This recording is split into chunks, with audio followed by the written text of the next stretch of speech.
There is a drug epidemic happening here in America. Our fathers, mothers, sisters, brothers, nieces, and nephews are dying each and every day. Enough is enough. It's time to fight back. Welcome. You are now about to witness the beginnings of the underground church in America. Our government has been infiltrated with Luciferians, and our cities have been infiltrated with madness. They want our heads. They want our silence. This is our response in Christian resistance. We are a select few of Christian soldiers, and we need to know, are you down? And now, for the minister. Super Soldier! Gangsters! What's up, guys? Welcome back! So, it's good to be back.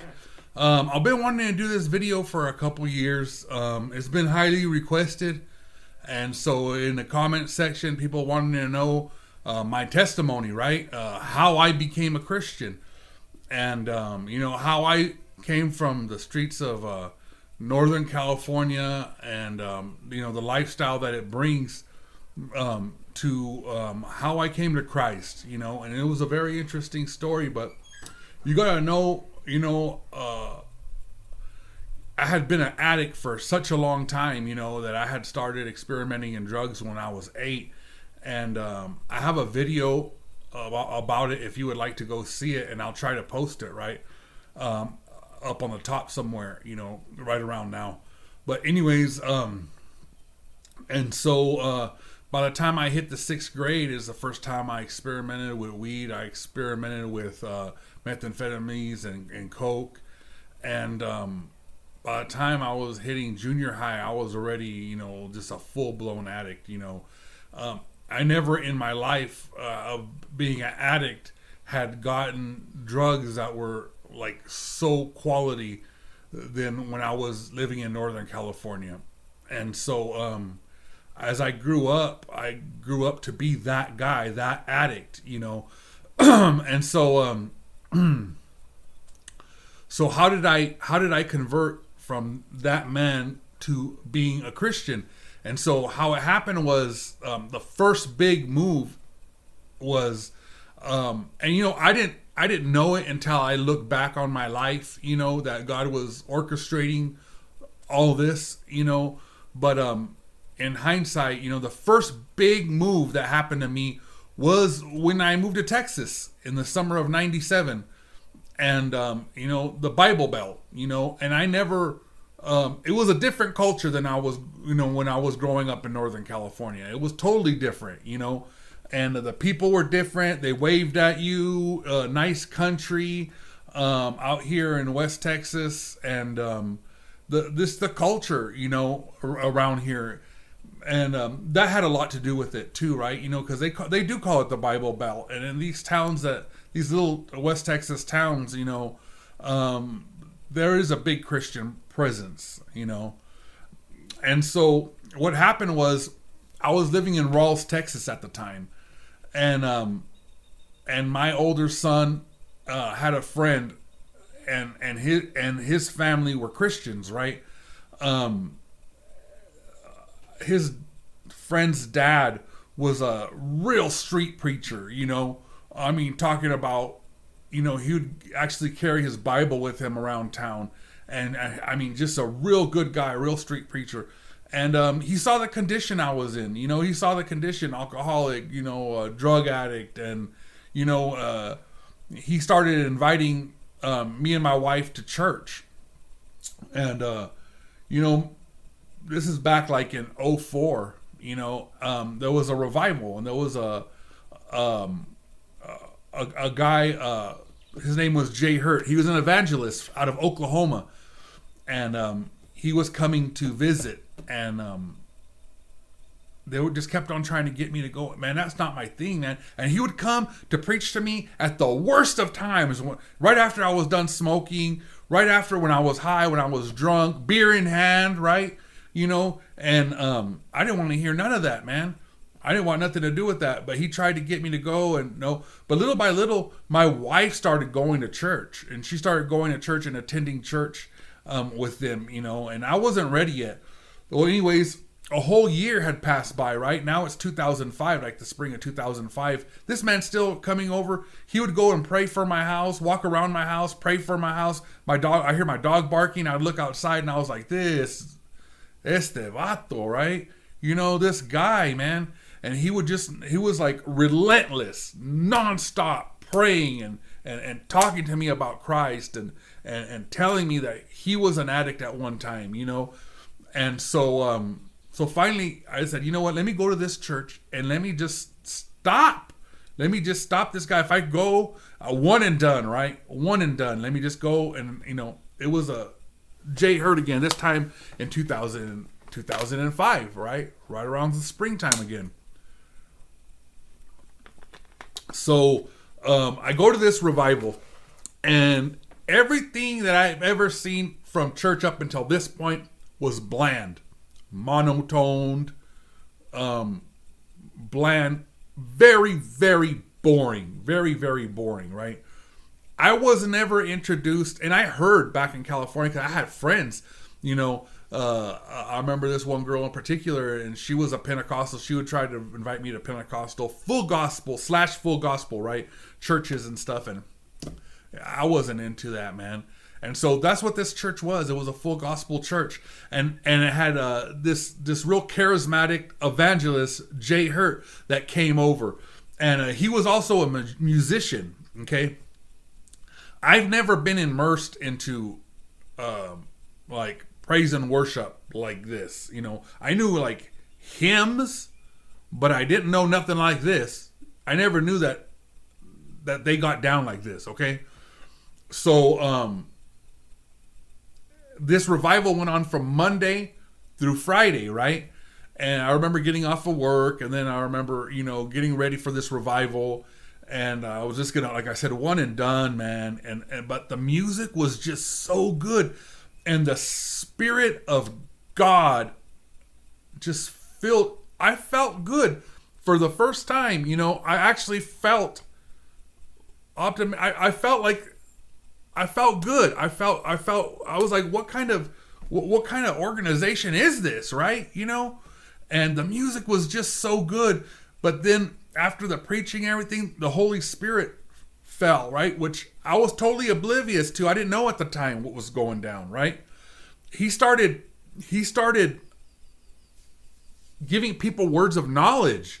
He started like the Spirit, the power of God came down and used this man.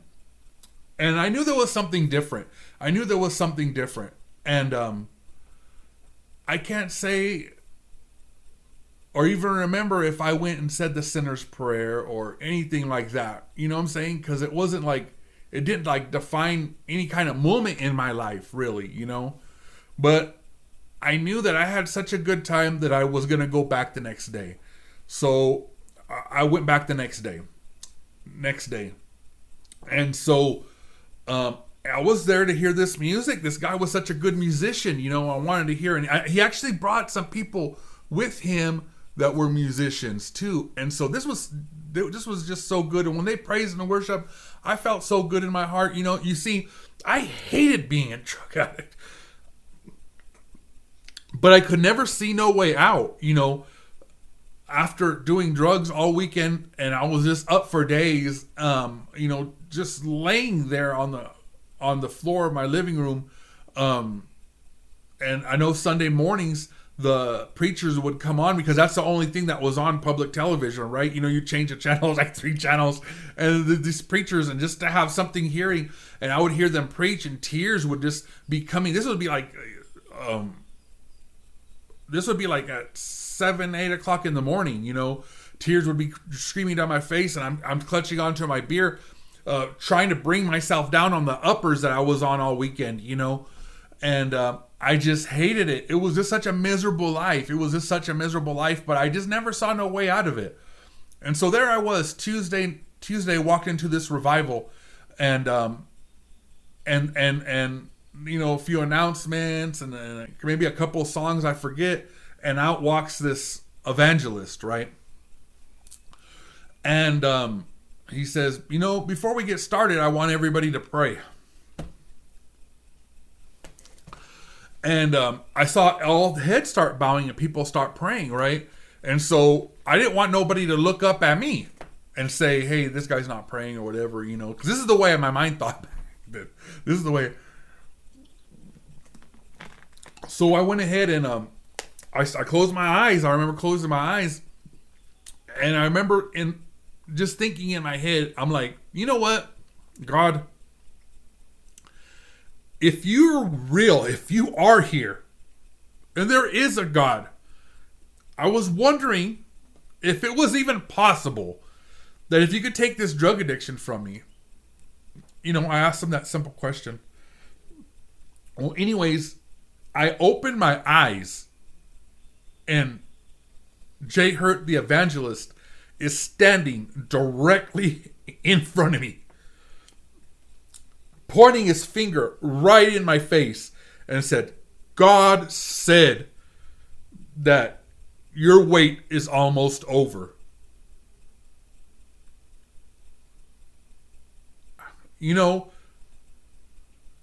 Could it be?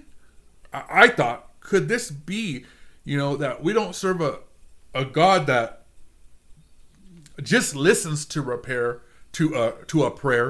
but responds to a prayer, and anyways, he pointed at my wife, and he had some words of knowledge that he knew some things that were going on that nobody could have known, and I was like, this is just crazy. This is just, anyways, the service went on to be a great service. The service, he would sing the songs, he did his preaching, the Spirit of God came down, he started talking and prophesying and words of knowledge, and it was just something that I have never seen before in my life. Never, ever, I had been an addict, man. I was from Northern California and everything that had to do with that culture, and I never seen anything like this before in my life, So the preaching's over. It's time to go home, okay? So I'm going home, and I said, you know what? I had some weed at home. And I just didn't feel like doing it, right? I just didn't feel like doing it. And nothing spectacular, nothing spectacular. It's just that I didn't feel like it, right? And so I went to sleep that night, and I'll never forget it. I woke up and sat up in bed, which is now Wednesday morning, right? I sat up in bed, and something had happened to me. There was a change.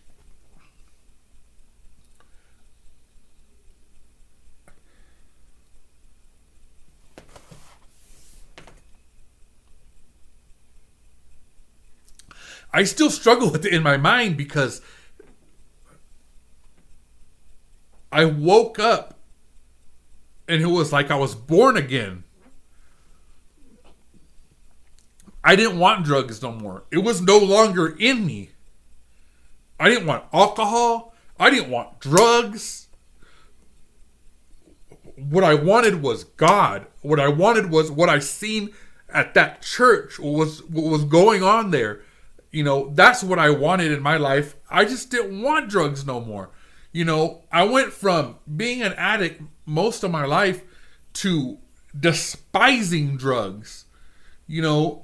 I remember 5 days had passed because I was wondering when this was going to wear off. So I was counting the days, day 1, day 2. I remember day 5, somebody came and knocked, and they wanted to know if I knew where to score any drugs, right? And no sooner than I said, no, I don't do that, I gave my life to Jesus. I've never seen a person take off so fast in my life. I couldn't even get the words out of my mouth, and they were already down the block. I'm telling you, But it was such a transformation. And since then, my two personalities is this, and I had a friend that saw this in me as this was going on. Actually, I had worked for him back then. In those days, I work for him right now, But he had told me one time, he goes, "There's no middle ground to you." He says, either you're an addict or you're the extreme Christian. There's no way in the middle. And that has been true since that day.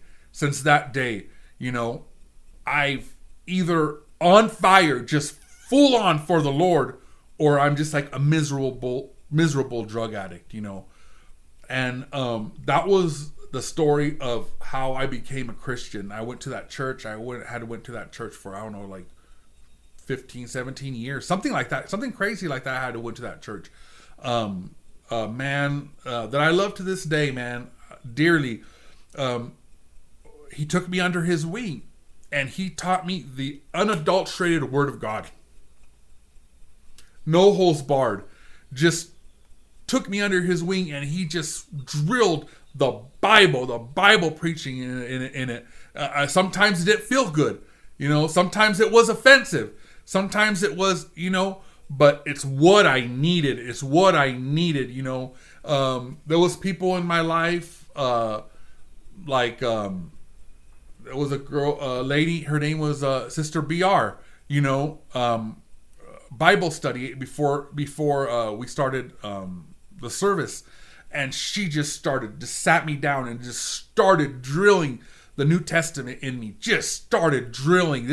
In my head over and over and over until a light would come on. Sometimes it was the same lesson over and over, but then then a light would come on and I would get it, what she was trying to say. Next lesson, just drilling it in me. It was like people coming together. You know what I'm saying? The true fivefold ministry, to bring me up, and after years and years of getting this in me, I would put on my ear pods and I would listen to the book of John. I would listen to the book of Acts until you could open up the book and start reading, and then I could continue what it was saying, because I drilled it in my head for so long. For every single day I was getting the word, and the Spirit of the Lord really lifted up. But listen, that wasn't the only time that God took addiction from me, because I fell, I backslid, and each experience was just as crazy as the one I'm telling you now, just each experience. But don't charge that to God, that because I failed, that's not his fault. That was my fault. That was always my fault that I always get myself into, But God was faithful each and every time to take me out of that situation I found myself in. I could never get away. It was always there for me, sticking closer than a brother to me, always getting me out of it. And I would come out each time stronger and stronger, and that's the story of how I became a Christian, But I'm going to go ahead and post the story of each time he took me out of addiction, and I hope this really blessed you, for those people that had been asking for this. And, this was a story of how someone like me, Super Soda Jerk, woke up saved. God bless.